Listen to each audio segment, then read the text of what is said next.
In the summer of 1914, Europe stood on the brink of an unprecedented conflict, a war that, if it had unfolded differently, might have changed the course of history even before the outbreak of the First World War. At the time, the continent was an intricate web of alliances, empires, and burgeoning nationalisms, all of which were fragile and vulnerable to sparks of tension. Yet, it was not the distant powers or the shifting geopolitics alone that brought Europe so close to war. At the heart of this crisis stood a defining event: the assassination of Archduke Franz Ferdinand, heir to the Austro-Hungarian throne. But this story begins earlier, before the gunshots rang out in Sarajevo, before the world was thrust into the chaos that would ultimately engulf it. To understand how Europe nearly descended into war in the summer of 1914, we must first step back and explore the complex forces at play within the empires and states of the time. The Austro-Hungarian Empire, ruled by Emperor Franz Joseph, was a patchwork of diverse ethnic groups and national identities, held together by a delicate balance of power and an often precarious sense of unity. The empire's power was waning, and nationalist movements within its borders were growing in strength, demanding independence from the empire's central authority. The tensions within the empire, especially in the Balkans, were not new. For years, the region had been a powder keg, its volatility exacerbated by external influences and shifting alliances between the great powers of Europe. At the time, the Austro-Hungarians viewed Serbia with growing suspicion. Serbia, a small but ambitious Balkan state, had been a champion of Slavic nationalism and had supported movements that sought to dismantle the Austro-Hungarian Empire. A fierce rivalry had taken root between the two nations, with Serbia striving to expand its influence among the Slavic peoples, while Austria-Hungary sought to maintain control over its territories and prevent the fragmentation of its empire. This rivalry was exacerbated by the greater geopolitical competition between the European powers. The Austro-Hungarian Empire was aligned with Germany, creating a powerful central bloc. Against them stood France, Russia, and the United Kingdom, each of whom had their own interests and concerns in the region. The assassination of Franz Ferdinand, an act that would later be seen as the spark of World War I, had far-reaching consequences not just for Austria-Hungary, but for the entire European balance of power. When Gavrilo Princip, a member of the Black Hand Secret Society, shot the Archduke and his wife, Sophie, in Sarajevo on June 28, 1914, the assassination immediately set in motion a chain of events that would draw all the great powers into a conflict. But it was not simply the death of a royal heir that ignited the flames of war. It was the web of alliances, obligations, and suspicions that had built up over decades. Austria-Hungary, furious at the murder of their heir, initially sought to punish Serbia. But the situation was more complicated than it seemed. Serbia had close ties to Russia, and Russia, in turn, had a long-standing rivalry with Austria-Hungary. Austria-Hungary turned to its ally, Germany, for support. Germany, under Kaiser Wilhelm II, was eager to back Austria-Hungary, but this meant that any conflict with Serbia could quickly escalate into a broader war.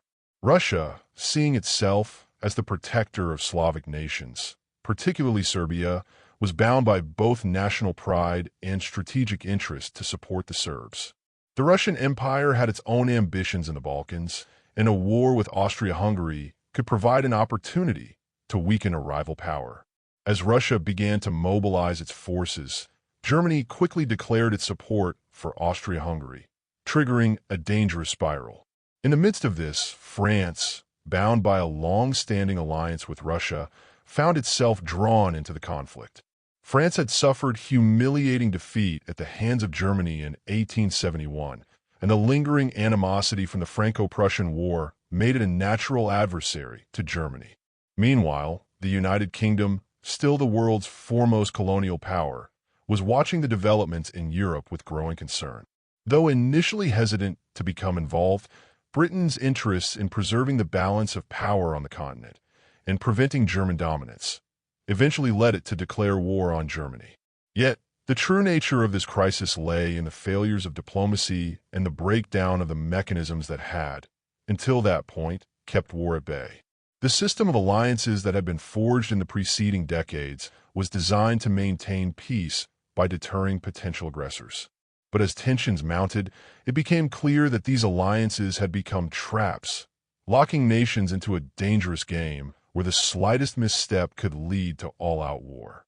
Diplomats, politicians, and military leaders were caught in a web of conflicting interests, unable to find a way to de-escalate the situation.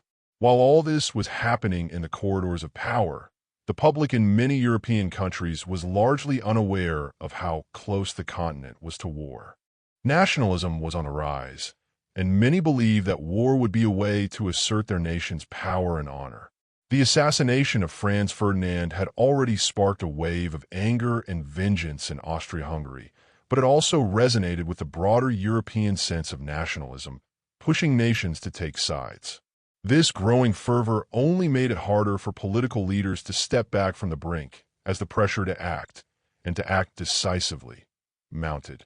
At the same time, the military planning of the European powers was based on the assumption that war was inevitable. The mobilization plans of the major armies were not designed to be flexible or easily adaptable to changing circumstances. Once mobilization began, it was difficult to stop without causing even more damage. In this climate of tension, it was not the initial assassination alone that propelled the world to war, but the inability or unwillingness of the powers that be to contain the forces they had unleashed. By early August, the conflict that had started with the death of a single man had escalated into a world war. The alliances were in place, the armies were mobilized, and the war machine of Europe was set in motion. The world was on the edge of a precipice, teetering between peace and war, and in the end, it was the miscalculation of a few key players, their inability to see beyond their own national interests, that pushed the world into the catastrophe that followed. The war that almost happened in 1914 was not just about one assassination, but about a continent caught in the grip of deep, structural tensions, where the forces of nationalism, imperialism, and military strategy collided with disastrous consequences. It was a moment in history when Europe's fragile peace could have been maintained, but the failure of diplomacy, the entanglement of alliances, and the unrelenting march toward war made the outbreak of the First World War almost inevitable. What followed in the months after the assassination would change the course of history, but the events of June 28, 1914, remain a testament to how close Europe came to an even greater conflict before the First World War truly began. The aftermath of Archduke Franz Ferdinand's assassination reverberated through the political capitals of Europe like the first tremors of an earthquake. In Vienna, the murder was seen as a direct affront to the Austro-Hungarian Empire, a defiant act by a group of nationalist extremists seeking to undermine the empire's authority. The desire for retribution was immediate, and Austrian officials felt the pressure to act swiftly. However, the response would be anything but simple. The death of the heir to the throne was not just a personal loss for the royal family. It was a sharp reminder of the growing instability in the Balkans, a region rife with tensions that were years in the making. Austria-Hungary's first instinct was to strike at Serbia, the state that had harbored the assassins and had been suspected of supporting their nationalist agenda. Yet, any military action against Serbia was fraught with peril. Serbia was not an isolated power. It was closely allied with Russia, a nation that had long viewed itself as the protector of Slavic peoples and their aspirations for independence. In fact, Russia had supported Serbia's ambitions in the Balkans for years, seeing a chance to expand its influence in the region and weaken Austria-Hungary, which had long been its rival. In this context, the decision of the Austro-Hungarian leadership to pursue military action against Serbia was not just about avenging the death of the Archduke. It was also about preserving the empire's crumbling authority and confronting the growing tide of nationalism within its borders. The leaders of Austria-Hungary, particularly Foreign Minister Count Leopold Berchtold and the military leadership, saw this as an opportunity to assert the empire's dominance and reassert control over the increasingly fractious Balkans. The assassination, therefore, became an excuse to act on long-standing strategic goals, which had little to do with the actual motivations of the assassins. Yet, Vienna's decision to act was not made in a vacuum. In Berlin, Germany stood as Austria-Hungary's steadfast ally, a partner bound by the dual alliance. The Germans were determined to prevent any weakening of Austria-Hungary, a key ally in the complex system of European alliances. Germany's leadership, including Kaiser Wilhelm II, believed that Austria-Hungary was essential to maintaining the balance of power in Europe, particularly against the growing influence of Russia. As a result, when Austria-Hungary sought Germany's backing for military action, it found a willing partner in the Kaiser. Germany's support for Austria-Hungary was not just diplomatic, it was also military. Berlin assured Vienna that it would back the empire unconditionally, even if this meant a confrontation with Russia. The German General Staff, led by Helmuth von Moltke the Younger, had already been planning for the possibility of war, and they saw the situation in the Balkans as an opportunity to implement their long-established war plans. The Schlieffen Plan, a strategy designed to quickly defeat France before turning to Russia, was already in place. The problem, however, was that this plan hinged on the assumption that any war in Europe would involve France and Russia, but it did not account for the complex web of alliances that might draw in other nations. When Austria-Hungary presented an ultimatum to Serbia on July 23, 1914, demanding that it comply with a series of harsh conditions or face military action, the stage was set for conflict. Serbia, supported by Russia, rejected parts of the ultimatum, which in turn triggered Austria-Hungary's declaration of war. At this point, the question was no longer whether the war could be avoided, but rather how quickly the entire continent could be swept into the conflict. Russia's response was swift. Seeing the Austro-Hungarian aggression as a direct challenge to its influence in the Balkans, Tsar Nicholas II ordered the mobilization of Russian forces. This move was both a defensive and an offensive action. Russia could not afford to let Austria-Hungary crush Serbia without incurring serious consequences for its own standing in Europe. The Russian mobilization, however, had an unintended consequence. It forced Germany to act in support of its ally. Germany's military strategy relied on quick action, and the mobilization of Russia's vast army threatened to upset the balance of power. The German response was equally swift and uncompromising. Germany, already committed to supporting Austria-Hungary, issued an ultimatum to Russia demanding that it cease its mobilization. Russia, however, refused to back down, and on August 1, 1914, Germany declared war on Russia. This was the spark that ignited the wider conflict, but it was far from the final escalation. Within days, the web of alliances that had been carefully constructed over decades of European diplomacy began to unravel completely. On August 3rd, Germany declared war on France, bound by its obligations under the Triple Alliance with Austria-Hungary. France, meanwhile, had long anticipated a confrontation with Germany and was prepared for war, despite the horrors it would entail. But the real twist came when Germany executed the Schlieffen Plan, which called for an invasion of France through Belgium, a neutral country. This violated Belgium's sovereignty and led to Britain's involvement in the conflict. Britain had a treaty obligation to defend Belgium, and within hours of Germany's declaration of war on France, Britain declared war on Germany. At this point, the war was no longer a localized conflict between Austria-Hungary and Serbia. It had grown into a full-scale European war. The decision by Austria-Hungary to go to war had triggered a cascade of events that, within a matter of days, drew in every major European power. What had started as an act of terrorism, an assassination, had transformed into a war involving nearly every great power on the continent, each bound by treaties and obligations that made it impossible to stay out of the conflict. In the early days of August 1914, the people of Europe did not yet understand the scale of the war that was about to unfold. The initial wave of enthusiasm for the conflict was palpable. Many saw it as an opportunity to assert national pride, while others believed it would be a short and decisive conflict. The idea that the war would be a quick victory was deeply ingrained in public consciousness, fueled by the nationalist fervor of the time. Newspapers hailed the prospects of military glory, and young men rushed to enlist, eager to defend their nations. However, as the war began to unfold, it became clear that the optimism of the early days was misplaced. The scale of the conflict was beyond anything anyone had anticipated, and the destruction that followed would reshape Europe in ways that few could foresee. The initial wave of enthusiasm would soon give way to the grim realities of trench warfare, as millions of soldiers were mobilized and the full might of modern industrial warfare was unleashed. The war that began in the summer of 1914 was not simply the result of a single event, but a series of interconnected political, military, and diplomatic decisions. At the heart of it was the failure of statesmen and military leaders to anticipate the consequences of their actions.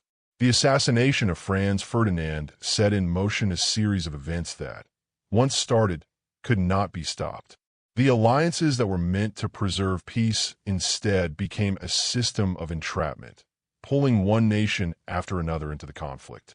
By the time the first shots were fired, Europe was already on a path to war, and there was no turning back. The conflict that followed was not just a clash of armies. It was the result of deep, structural forces that had been building for decades. Nationalism, militarism, and the fear of losing power all played a role in pushing Europe toward war. The assassination was the spark, but it was the underlying tensions within Europe that ensured the war was inevitable. What followed was a catastrophe that would engulf the continent for the next 4 years, leaving a legacy of devastation that would shape the world for generations to come. As the war's terrible momentum gathered force, Europe's leaders found themselves caught in a relentless cascade of decisions that would soon overwhelm the continent. By August 1914, the conflict that began with the assassination of Archduke Franz Ferdinand had spiraled beyond anyone's control. What had been conceived as a limited war between Austria-Hungary and Serbia had transformed into a full-scale European war, one that would consume not just the combatants, but entire nations, shaping the future of the world in ways no one could foresee. In the early days of August, the declarations of war were swift and decisive. After Germany declared war on Russia on August 1st, it wasn't long before the German war machine turned its attention to France, as per the provisions of the Schlieffen Plan. This plan was Germany's long-standing strategy for dealing with a two-front war, one against France in the west and the other against Russia in the east. Its core principle was simple: strike quickly and decisively in the west, knock France out of the war, and then shift focus to the slower-moving Russian army. Germany had anticipated the likelihood of war with both France and Russia for years, and the Schlieffen Plan was intended to give them a decisive edge. But the execution of this plan was fraught with difficulties, not the least of which was the issue of Belgium. In order to execute the Schlieffen Plan, Germany would have to march through neutral Belgium, a country that had long been guaranteed independence and neutrality by the major European powers. Germany's violation of Belgium's sovereignty was not just a breach of international law. It was a direct challenge to Britain, which had long-standing treaties with Belgium. The moment Germany violated Belgium's neutrality, Britain's participation in the war became inevitable. On August 4th, 1914, Britain declared war on Germany, and the entire landscape of the conflict shifted once again. The war, which had initially seemed like an isolated confrontation between Austria-Hungary and Serbia, had now expanded into a continent-wide conflict involving the major powers of Europe.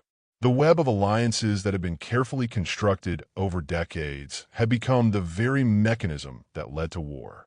Each declaration of war brought in a new player, a new set of interests, and a new layer of complexity to an already volatile situation. At the heart of this transformation was the shifting nature of warfare itself. What had begun as a series of localized conflicts and skirmishes was quickly becoming a war of industrial scale. The armies of Europe, mobilized in a frenzy, began to converge on their respective borders, and the first battles of the war unfolded with terrifying speed. In the west, German forces, following the Schlieffen Plan, rapidly advanced through Belgium, quickly entering French territory.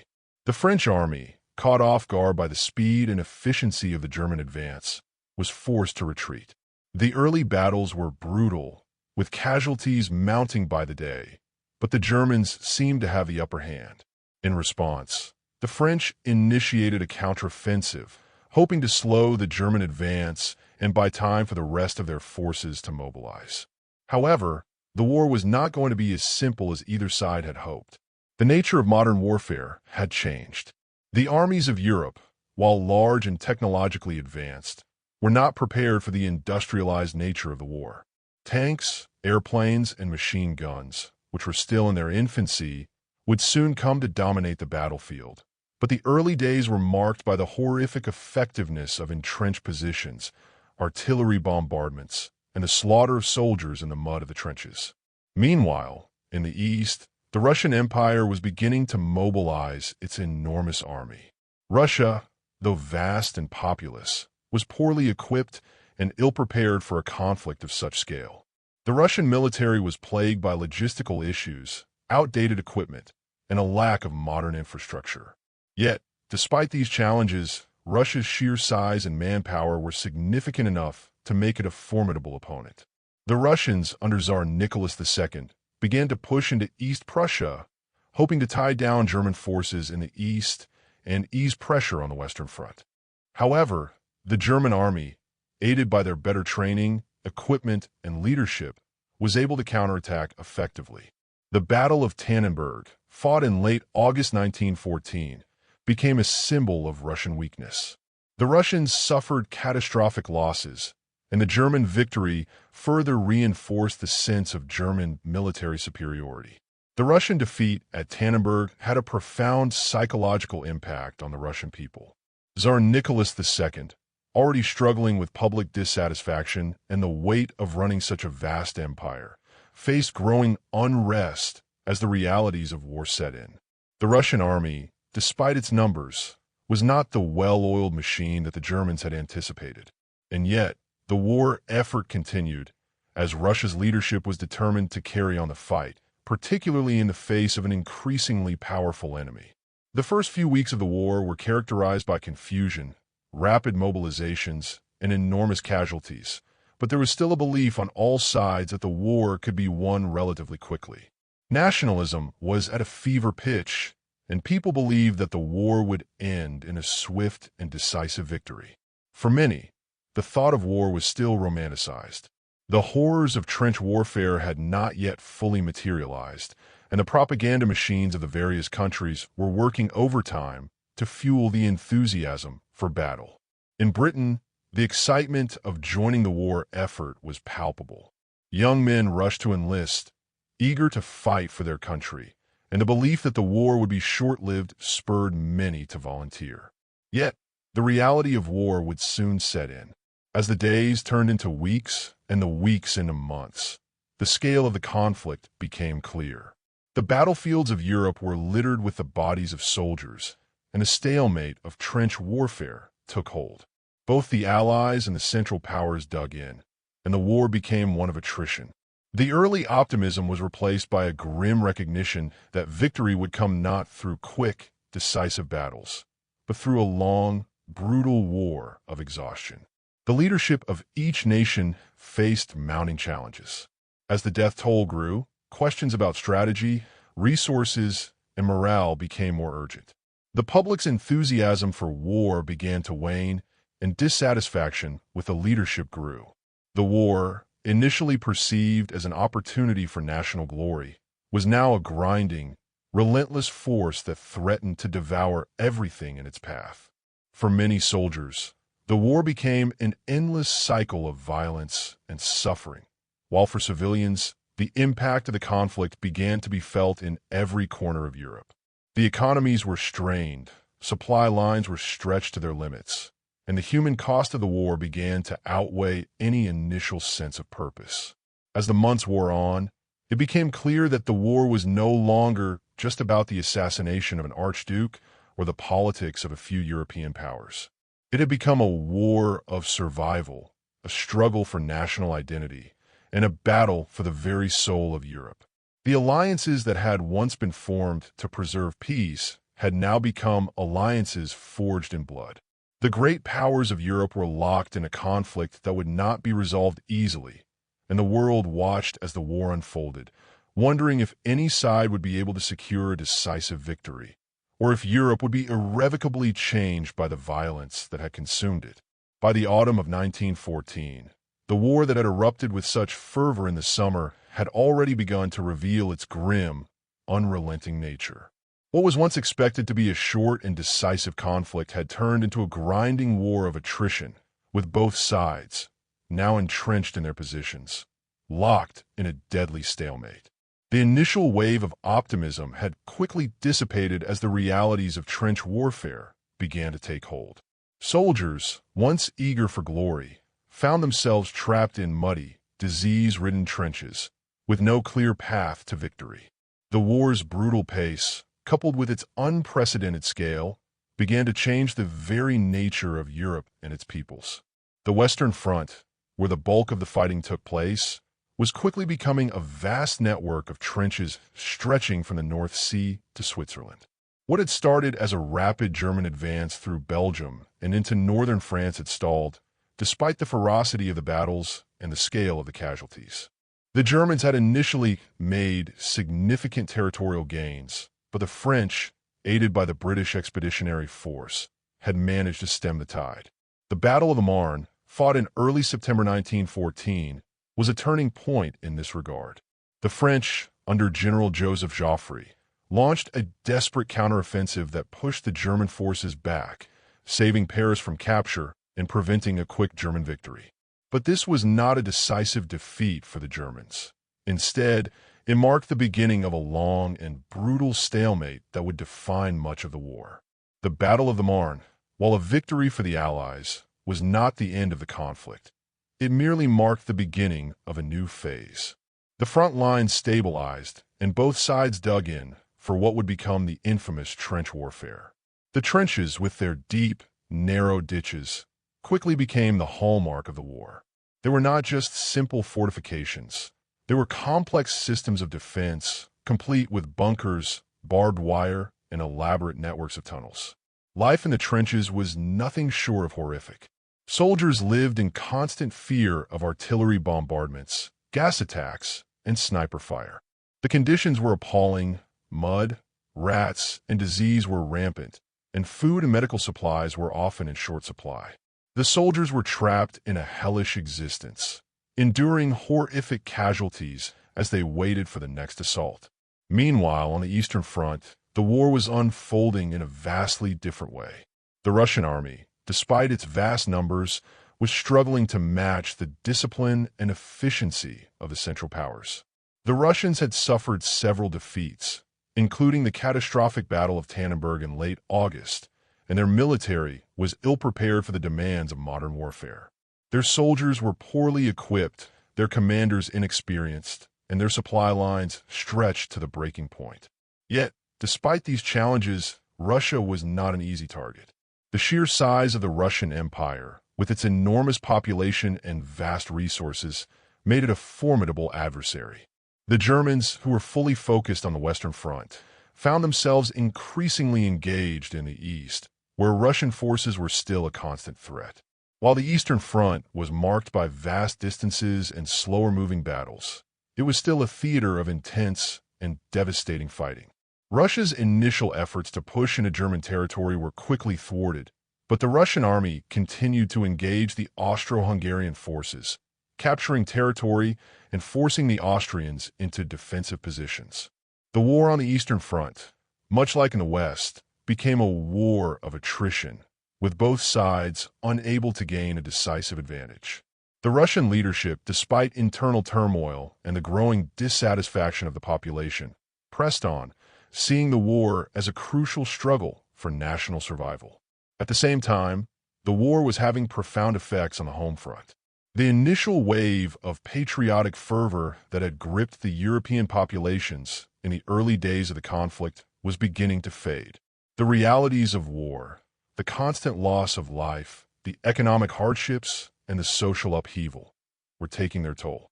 The industrialization of warfare, with its mechanized weapons and massive logistical needs, was straining the resources of every nation involved. Governments, desperate to maintain the war effort, increasingly turned to rationing, conscription, and the reallocation of civilian resources to support the military. The home front became a battleground in its own right, as families and communities dealt with the endless consequences of the conflict. In Britain, the war had initially been seen as a noble cause, but as casualties mounted, public opinion began to shift. The loss of life among young men, who had eagerly enlisted to defend their country, began to feel unbearable. The scale of the carnage was unimaginable. The Battle of the Somme, which would come later in 1916, would become one of the most devastating examples of the cost of the war, but even in 1914, the early battles had taken an enormous toll. Families mourned the loss of sons, brothers, and husbands, while entire communities were thrown into grief and uncertainty. The war, which had once seemed distant, was now intimately connected to the daily lives of the people. In Germany, the situation was similarly dire. The initial enthusiasm for the war was quickly overshadowed by the realization that this would not be a quick victory. As casualties mounted, discontent began to grow, particularly in the working class, who were bearing the brunt of the war's economic strain. The German economy was struggling under the weight of the war effort, and food shortages, coupled with the demands of mobilization, made life increasingly difficult for ordinary citizens. While the German military leadership remained resolute in their commitment to victory, the home front began to show signs of strain. The growing number of wounded soldiers, the increasing burden of conscription, and the harsh realities of war were beginning to erode the initial resolve of the German population. In France, the situation was equally precarious. The French had suffered greatly in the early days of the war, and although the Battle of the Marne had been a crucial victory, the toll on the French army and civilian population was staggering. The war had already become a test of endurance. For the French, the loss of so many men, particularly in the early stages of the conflict, was deeply personal. Whole communities in northern France were devastated by the relentless shelling and the collapse of their way of life. The civilian population was drawn into the war in a way that had not been fully understood in the early days. As French soldiers faced the horrors of the front lines, the civilians in occupied areas faced their own trials of survival and resistance. The early months of the war had given way to a grim realization for all involved. The conflict would not be over quickly. What had started as a series of localized battles had grown into a full-scale war, and the losses, both military and civilian, were mounting at an alarming rate. By the end of 1914, the war had become a struggle not just for territory, but for the very survival of the European order. The fighting had already taken a heavy toll on the men who fought it, the civilians who endured it, and the political systems that had once seemed so stable. The war had taken on a life of its own, and as the year drew to a close, it became clear that the path to victory would not be a simple one. The Great War, as it would come to be known, had only just begun. As the war dragged on into the winter of 1914, Europe found itself caught in a maelstrom of violence and despair. The initial months of conflict, characterized by rapid mobilization and fierce engagements, had given way to a new, darker reality. The war was not going to be over quickly. What had begun as a swift struggle for dominance had evolved into a brutal war of attrition, a conflict where victory seemed an elusive, distant hope. The initial sense of nationalism and optimism, which had propelled millions to enlist and rush to the front lines, began to dissipate as the full scale of the devastation became apparent. On the Western Front, the war had settled into a deadly stalemate. The lines of trenches, stretching from the Belgian coast to the Swiss border, had hardened into an impregnable network of defense. The quick advance that the German High Command had hoped for, designed in the Schlieffen Plan, had faltered at the Battle of the Marne. The French, despite being pushed back almost to the gates of Paris, had managed to regroup and launch a successful counteroffensive. But despite this brief respite, the situation had not improved. The battle lines were now largely fixed, and both sides dug in, fortifying their positions with barbed wire, machine guns, and heavy artillery. The trench warfare that followed would come to define the experience of soldiers on the Western Front. For the men in the trenches, life was nothing short of hell. Soldiers lived in constant fear, subjected to random artillery barges that seemed to come without warning. The trenches, a network of narrow, mud-filled ditches, were infested with rats, lice, and disease. The living conditions were so poor that many men died not from bullets or explosions, but from sickness and infections. In addition, the soldiers were constantly exposed to the elements: rain, snow, and freezing temperatures in the winter, and the heat and stench of decaying bodies in the summer. The horrors of trench warfare, with its grueling conditions and high casualties, began to sap the morale of the troops. The war was no longer about the glory of battle or the sense of adventure that had motivated so many to enlist. Instead, it became about survival. For many soldiers, the sense of comradeship was their only solace in the face of the overwhelming despair of the trenches. It was a war of endurance, where the ability to survive another day became the only measure of success. This war of attrition, where the front lines barely moved, would come to symbolize the brutal nature of the conflict. Meanwhile, in the East, the situation was no less dire. While the Russian Empire had initially shown promise in its mobilization, it was quickly apparent that the Russian military was no match for the well-equipped and disciplined armies of the Central Powers. The Russian army was plagued by poor leadership, outdated equipment, and inadequate supply lines. Despite these disadvantages, the sheer size of the Russian Empire made it a formidable adversary. The Russians had pushed into East Prussia at the outset of the war, but they suffered disastrous defeats at the hands of the Germans. The Battle of Tannenberg in late August was a crushing blow to the Russian forces, with nearly 100,000 Russian soldiers either killed, wounded, or taken prisoner. Despite the defeat, Russia continued to engage in battle. The Russian offensive against Austria-Hungary, however, had more success. The Austro-Hungarian Empire, already stretched thin by the war on the Western Front, was unable to match the Russians in the East. In the early months of the war, Russian forces were able to capture vast swaths of Austrian territory. Yet, Russia's victories were short-lived. The Russians, though numerous, suffered from logistical difficulties, poor coordination, and the lack of modern equipment.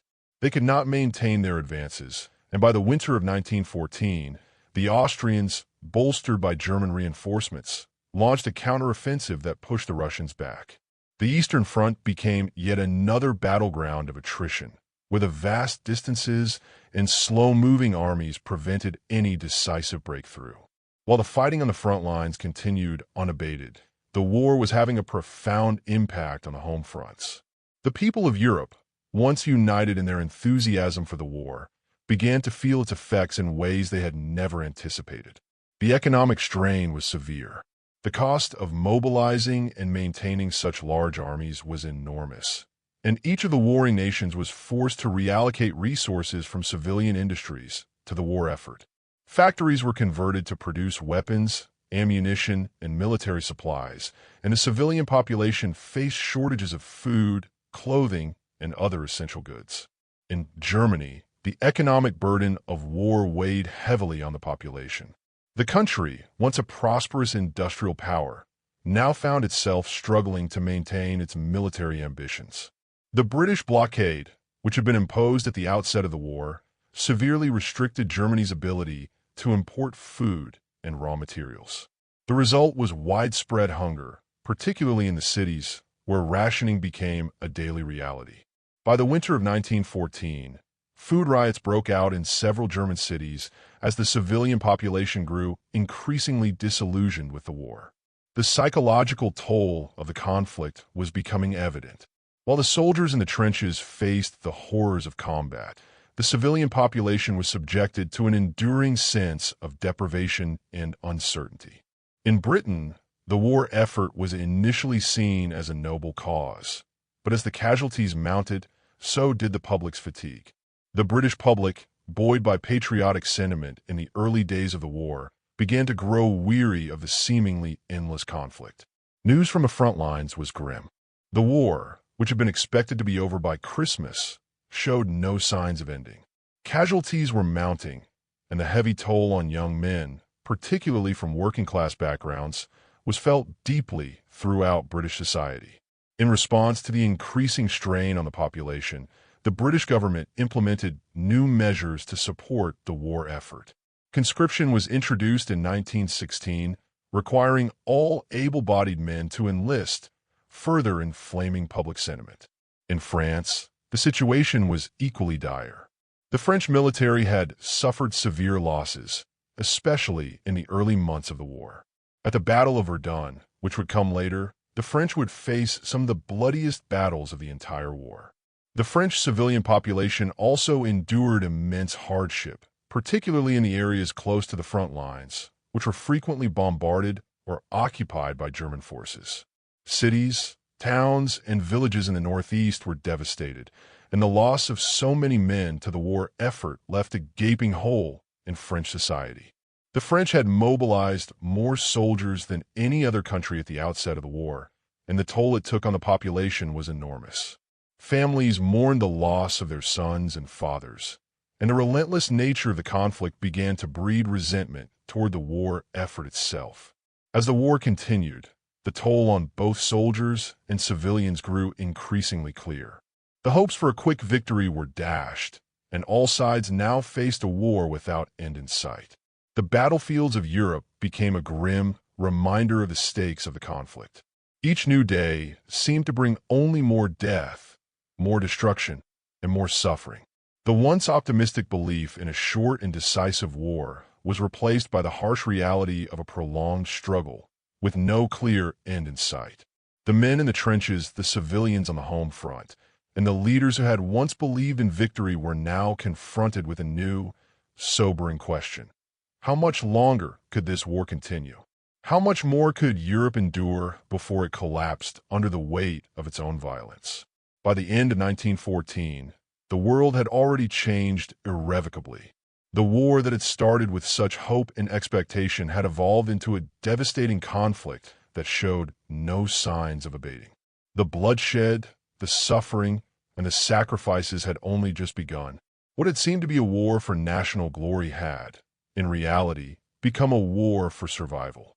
And Europe, caught in the throes of this colossal struggle, had no idea how far this war would take them or what would remain when it was finally over. As the year 1915 unfolded, Europe found itself trapped in a vicious cycle of warfare that seemed to stretch out without end. The initial hope that the conflict would be over quickly had long since evaporated, replaced by the grim reality of a war that had claimed millions of lives and showed no sign of resolution. The war, which had begun in Europe with such clarity of purpose, had now become a sprawling, multi-front conflict. The trenches on the Western Front had solidified into a deadly grid of stalemates. The battles were still fierce, but the front lines barely moved. What had begun as a clash between empires now seemed like a struggle for survival, not just for the combatants, but for entire nations. The war in the West had quickly become a war of attrition, where the objective was less about victory than about outlasting the opponent.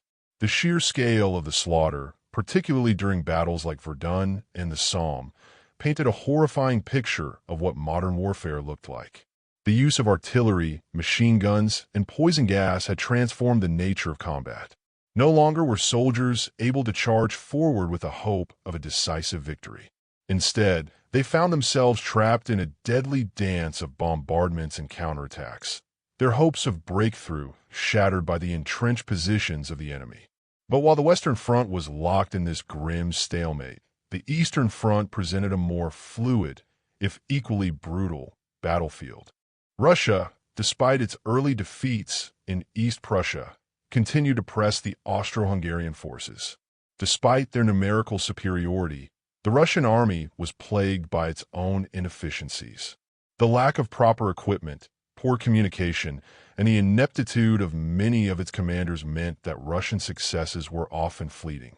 The Austrians, already weakened from fighting in the West, struggled to maintain their hold over the territories they had occupied in the Balkans. By the early months of 1915, the Russians had gained significant ground, particularly in Poland and Galicia, pushing the Austrians back toward their own borders. The Russian army's push, however, was not without its difficulties. The logistical challenges of the vast Russian Empire, coupled with the harsh weather conditions, slowed their advances.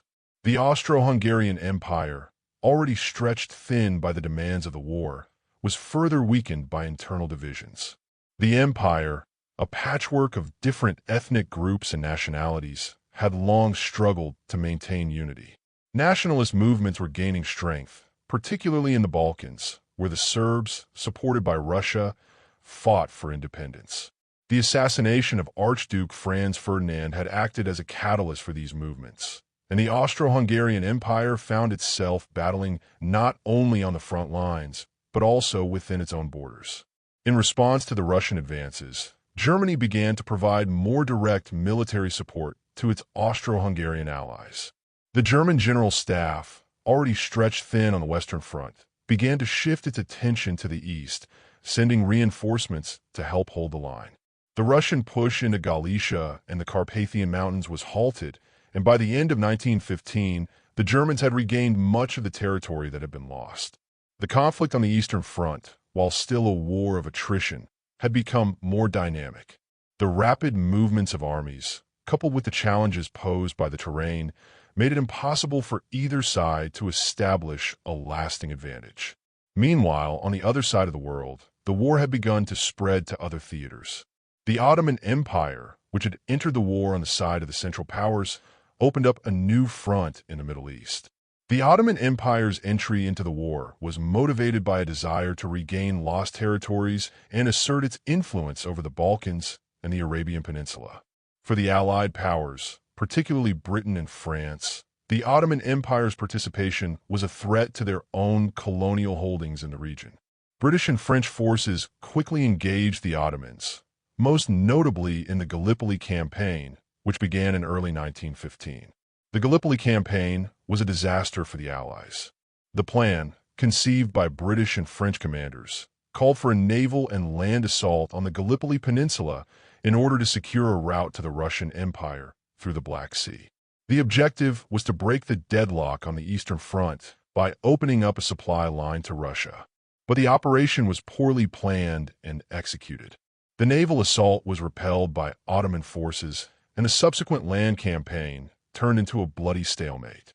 The Allied forces, mostly made up of British and Anzac, Australian and New Zealand Army Corps, troops, found themselves entrenched in difficult, mountainous terrain, facing constant Ottoman counterattacks.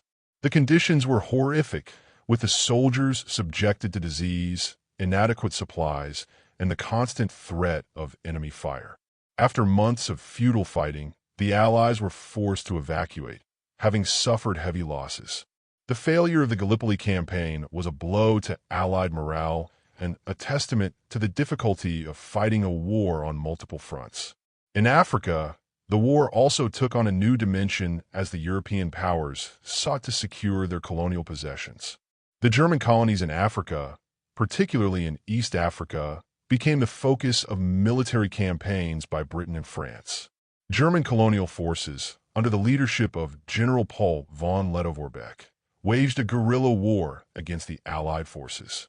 Despite being outnumbered and outgunned, the Germans managed to hold out for much of the war, using the harsh terrain to their advantage. The campaign in East Africa, though far removed from the main theaters of war in Europe, added to the global scale of the conflict and showed how the war would spread across the globe. While the fighting in Europe and its colonies continued, the war had profound effects on the home front as well. By 1915, the war was no longer just a military conflict. It was a total war, one that involved the entire population. The industrialized nature of the war meant that civilian industries were fully mobilized for the war effort. Factories churned out weapons, ammunition, and supplies, while men from all walks of life were conscripted to fight. The economies of the belligerent nations were restructured to meet the demands of the war, and resources were funneled into military production.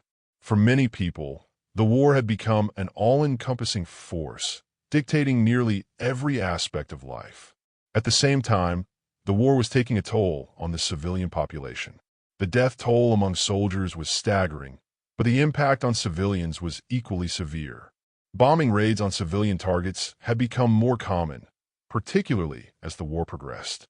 In Britain, The Germans used Zeppelins to drop bombs on civilian targets, while the Allies retaliated with their own bombing raids. The brutality of modern warfare was evident not only on the front lines, but also in the cities and towns that had once been safe. The psychological toll of the war was immense. Soldiers returned from the front lines broken in body and mind, suffering from what would later be known as shell shock, a precursor to what we now call post-traumatic stress disorder, PTSD. For many civilians, the war was a constant source of anxiety as they waited for news from the front lines and feared the loss of their loved ones. The horror of trench warfare, the constant bombardments, and the unrelenting nature of the conflict left deep scars on the psyche of an entire generation. Despite the relentless destruction, the war also led to significant political and social changes. In the midst of the violence and suffering, new ideas began to take root. The war shifted the balance of power in many countries, and the post-war world would be very different from the one that had existed in 1914. Nationalism, while still a powerful force, began to be questioned as the brutal reality of war began to expose its flaws. The war also contributed to the rise of revolutionary movements, particularly in Russia, where the strain of war would eventually lead to the Russian Revolution in 1917. By the end of 1915, it was clear that the war was far from over. The conflict had become a global struggle, one that had taken on a life of its own. The war was now not just about military victory, but about the survival of nations, ideologies, and entire ways of life. The fighting, though brutal and bloody, was only the beginning of a new chapter in the story of World War I. With the major powers locked in a deadly struggle, the coming years would only see the conflict deepen, and the consequences would reshape the world forever. As 1916 dawned, the war had already taken its toll on Europe and beyond. What had been anticipated as a brief struggle between great powers had morphed into an unrelenting nightmare that seemed to have no end in sight. The Western Front, a network of entrenched lines stretching from the North Sea to Switzerland, had become a symbol of the horrific stalemate that defined the conflict. Trench warfare, which had begun with the hope of a quick breakthrough, had instead solidified into a bloody deadlock. The ground gained and lost in each battle was often measured in mere yards, and the cost of each inch was staggering. The number of casualties, both military and civilian, continued to rise with every passing day, and it became clear that this was a war like no other, a war of attrition that would demand everything from those caught within its grip. The winter of 1915 to 1916 saw little respite from the grinding conflict. In the West, both the Allied and Central Powers focused on reinforcing their positions, making preparations for the inevitable offensives that would define the coming year. The British and French forces were still reeling from the colossal losses of the previous year. The Battle of Verdun, a titanic struggle that would dominate the coming months, loomed on the horizon, and it was clear that both sides were preparing for something far beyond what they had experienced before. In the early months of 1916, the Germans launched their assault on the French fortress city of Verdun, located along the River Meuse. Verdun held great symbolic importance to the French. Its defense had become a matter of national pride. The German objective was to bleed France white by forcing the French to commit all their resources to the defense of the city, thereby weakening the rest of their forces. General Erich von Falkenhayn, the German chief of staff, believed that if the French could be drawn into a protracted battle at Verdun, they would suffer such massive casualties that they would be unable to continue the war. The Germans hoped that Verdun would be a battle of attrition, one where the French would be forced to sacrifice so many men that their ability to defend other parts of the front would collapse. The French, under General Philippe Pétain, quickly understood the importance of Verdun. The slogan, "Elles ne passeront pas," they shall not pass, became a rallying cry, encapsulating the French resolve to hold the city at all costs.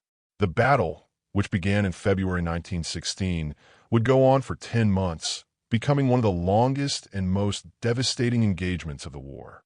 The Germans unleashed a relentless artillery bombardment on the French defenses, hoping to break their resolve. The French, for their part, fought with extraordinary tenacity, refusing to surrender the city, even as the number of casualties mounted by the day. The fighting around Verdun was among the most horrific of the war, with soldiers facing constant shelling, poison gas attacks, and the overwhelming sense of futility that permeated the battle. By the time the battle ended in December 1916, the French had lost nearly 400,000 men, while the Germans had suffered a similar number of casualties. Verdun was a hollow victory for the Germans, as they had failed to break the French spirit, but it came at an enormous cost. The battle was emblematic of the nature of the war, an endless cycle of violence, where victory was defined not by territorial gains, but by the sheer number of lives lost. The destruction wrought at Verdun did not end with the battle itself. It left scars on both the French and German peoples, shaping their perceptions of the war and their ability to continue the fight. Meanwhile, on the British side, the situation was equally dire. The British Army, having suffered heavy casualties in 1915, was desperate for a decisive breakthrough to relieve pressure on their French allies and shift the balance of the war in their favor.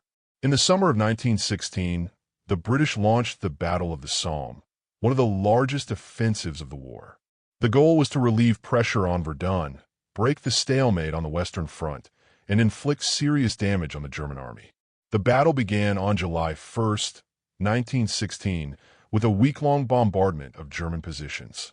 The British believed that their artillery would destroy the German defenses and create a path for their infantry to advance. However, the bombardment, which was intended to soften up the German positions, was largely ineffective. The Germans had constructed deep, reinforced bunkers that were largely impervious to the British artillery. When the British soldiers advanced, they were met with devastating machine gun fire from entrenched German positions.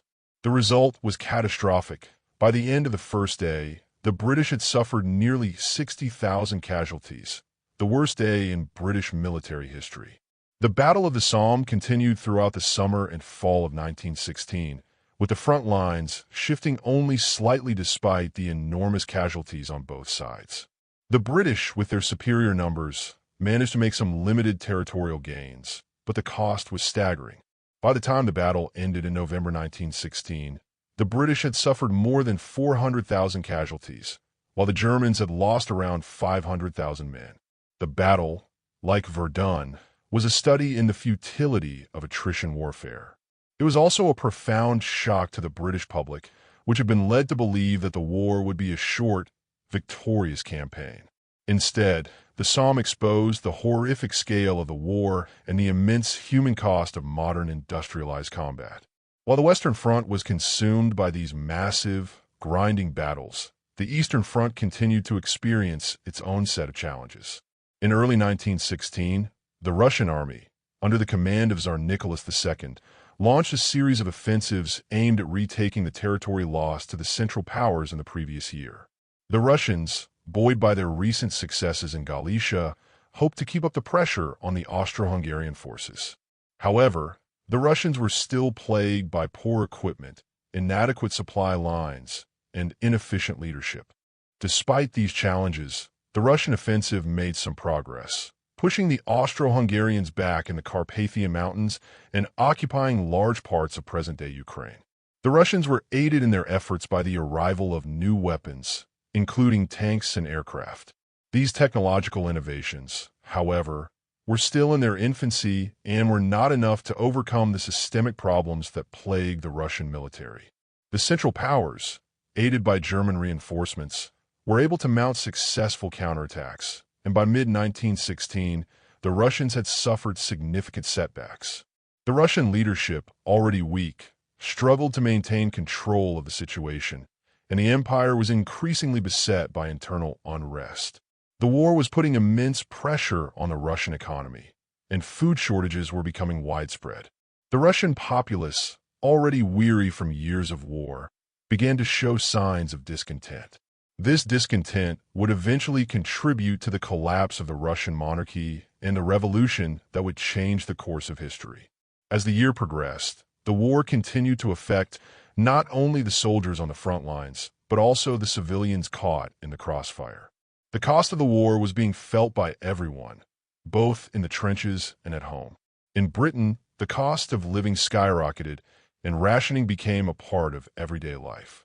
The loss of so many young men had a profound impact on families and communities across the country.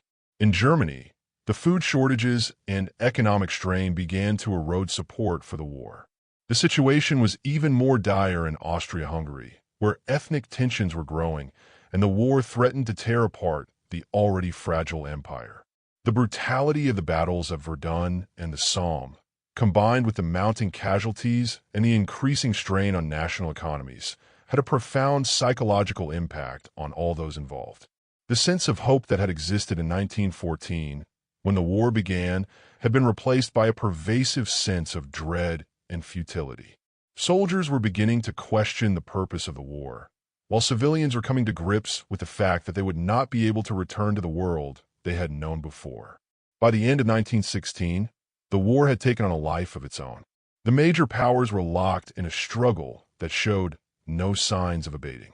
While Verdun and the Somme had shown the world the horrors of modern warfare, they had also exposed the futility of the conflict. The war had become a fight for survival, with both sides struggling to keep up the momentum. The question on everyone's mind was no longer when the war would end, but how much longer it could continue before it consumed everything in its path. The world had already been forever changed by the war, and it was clear that nothing would ever be the same again. As 1917 unfolded, the world found itself in the third year of a war that had already claimed millions of lives and stretched the global order to its breaking point.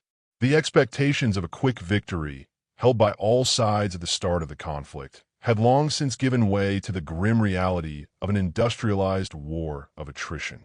The world had been irrevocably altered by the staggering loss of life, the unprecedented scale of destruction, and the slow grind of the front lines. The frontiers of war had shifted in both the literal and figurative sense. The conflict had engulfed nations, and its reach extended far beyond the trenches of Europe. In the West, the stalemate between the Allies and the Central Powers had continued with little change, despite the many bloodied engagements of the past 2 years. The trenches, which had once been a temporary solution to the ebb and flow of battle, had now become permanent fixtures of the landscape, and the front lines had scarcely moved. The battle for Verdun had been won by the French, but the cost had been unbearable. The Battle of the Somme, with its devastating losses on both sides, had exposed the horror of modern warfare in all its brutality. Yet, despite the magnitude of the suffering, neither side had achieved a decisive breakthrough. The war had become a contest of endurance, with each side trying to outlast the other rather than achieve clear military victory. In the shadow of Verdun, the French and British forces continued to defend against the relentless attacks of the Germans, while the Germans themselves, though exhausted, had not given up their hope for a breakthrough. By the beginning of 1917, the front lines had settled into a relatively static form. The heavy artillery, machine guns, and poison gas used in previous battles had made traditional maneuvers nearly impossible, and the war of movement had given way to a slow, grinding process of attrition. The promise of a decisive victory seemed distant, and yet both sides clung to the idea that victory was still possible. The Allies, particularly the French, still believed that they could break the German lines if they could apply enough pressure. The Germans, in turn, were determined to hold their ground and believed that they could force the Allies into submission by continuing to wear them down. In a war of attrition, the capacity to sustain military operations was just as important as the ability to inflict damage. While the Western Front remained locked in this deadly stalemate, the war was far from confined to Europe. The conflict had become truly global, with battlefields extending across the oceans and into distant corners of the world. One of the most significant developments of 1917 was the entry of the United States into the war. America had remained neutral for much of the conflict, but the sinking of the Lusitania in 1915, the interception of the Zimmermann telegram in early 1917, and growing concerns over the balance of power in Europe led the U.S. to declare war on Germany. The arrival of fresh American troops and supplies into the European theater was seen as a potential turning point in the war. The United States, with its vast industrial resources and large, well-equipped army, could provide the Allies with the reinforcements they so desperately needed. The entrance of the United States, however, would not be an instant panacea for the Allies. It would take time for American forces to mobilize and make their way across the Atlantic. In the meantime, the war continued to drag on, with casualties mounting on all sides. The strain on the Allied forces, particularly the French, was immense. The French military was exhausted from nearly 3 years of constant fighting, and morale was beginning to fray. The soldiers in the trenches had endured unimaginable hardships, and the relentless toll of war was wearing on the men who had once volunteered with idealism and patriotism. Now, many of them were questioning the purpose of their sacrifices and wondering whether the end would ever come. By the middle of 1917, the French army was in a state of crisis. In the spring, a series of mutinies erupted among the French troops, who had grown weary of the constant, brutal fighting and the seemingly unending slaughter. The French command struggled to maintain control over the situation, and the mood on the front lines became one of exhaustion and frustration. It was at this critical moment that General Philippe Pétain, the hero of Verdun, was given command of the French army. Pétain recognized the gravity of the situation and understood that something needed to change if the French were to continue the fight. His approach was one of moderation. He called for a halt to futile offensives, a shift toward defensive strategies, and a focus on improving the welfare of the soldiers. Under his leadership, the mutinies gradually subsided, and a sense of stability returned to the French army, although the cost of this stability was still being measured in the blood of soldiers and civilians.